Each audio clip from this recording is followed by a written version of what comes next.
So I thought I would test out this EverStart Maxx Power Supply slash jump pack that I bought. Test the AC outlet on it. I charged it up a bit last night. I've been using it in the car, so battery's down a little bit. It's got 3 bars on it right now, and that was with using it yesterday, and I had it unplugged for a while. Um, but I've been charging it while I was driving with the plug in my car. I have a standard wall plug-in in my car, so the only thing I've really charged off of it and used it for so far is to test the air compressor and to use the USB ports, and it's all worked great. Even not plugged up, when it was charged, it charged my phone and another phone probably 3 or 4 times a piece, and it didn't even put a dent in the battery. So it's been great so far. It held up great on a 3-day trip, but I wanted to test it on something bigger, so I hooked my FAF sewing machine up to it, because I'll probably take this one with me for repairs and small work when I'm on the road. It's real durable. I have this other one over here, but it's a little more sensitive. I don't say it's a better machine, it's just a newer machine. It does a little bit more, it has a little more bells and whistles, but this one's sturdier for like in the car and all that. And it's just real reliable. It's good for the heavier work I want to do, curtains, things like that, whatever, leather and vinyl. So I was like, let's hook it up and see. The wattages and all that are pretty spot on, but I ran a few stitches through it, plugged it up, the light kicked on, the machine started up.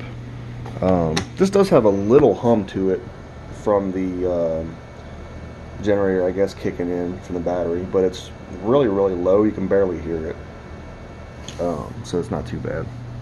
But yeah, plugged her up. You can see I ran some stitches already, but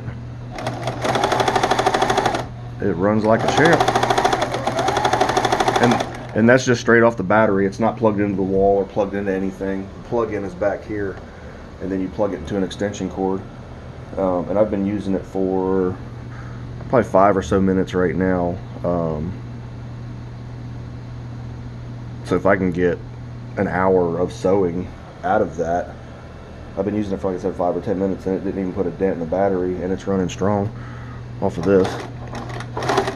And so far, it's not too bad. I have a Cricut also.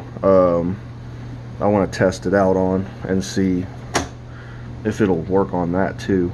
Like, I'm sure it'll charge a laptop or work for a laptop, but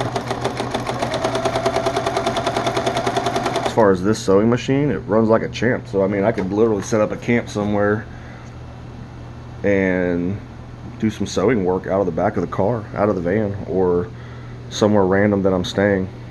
Maybe a camp, sewing by the campfire. That'd be awesome. But I figured it'd be a good test. It's not just like a lamp or something small.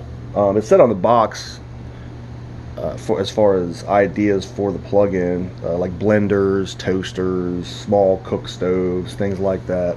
Things that you would use in small spurts. And when I sew, most of the time I'm only sewing for 10, 15, 20 minutes at a time, if that, because I cut everything out and get it prepped and glued and whatnot, and then the actual sewing part usually isn't that long.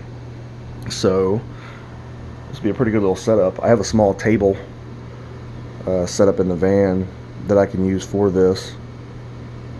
So this test run has been a pretty good success. This thing was only like $100 too.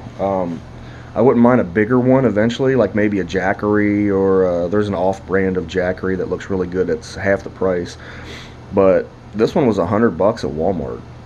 It had good reviews, so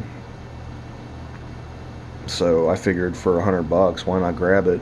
If I do get another one at some point, a bigger one, I'll keep this as a backup, or just use it for strictly like this, or maybe, I don't know, cooking stuff or whatever. It's only got the one plug, but that's really all I need.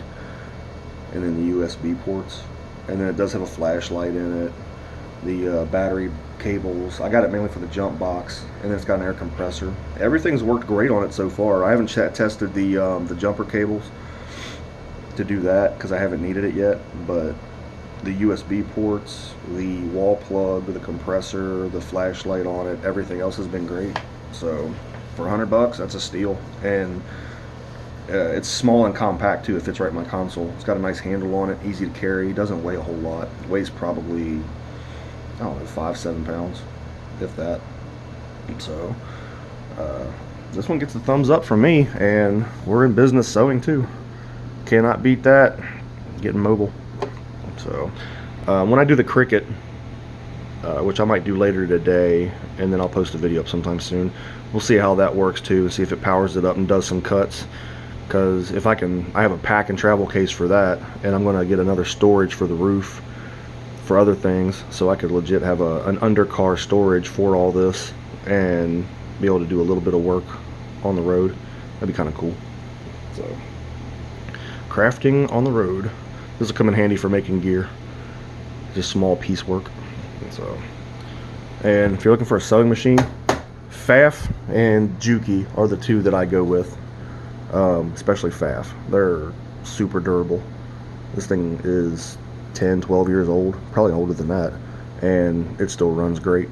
So, but that's the review for this one. And that battery still hasn't moved. It's still on that third bar. I wonder how long it's going to last. I don't know. I might sew on it for like an hour and see how long it lasts until I wear it out, then just recharge the battery. But it's been a review so far. Alright, thanks guys.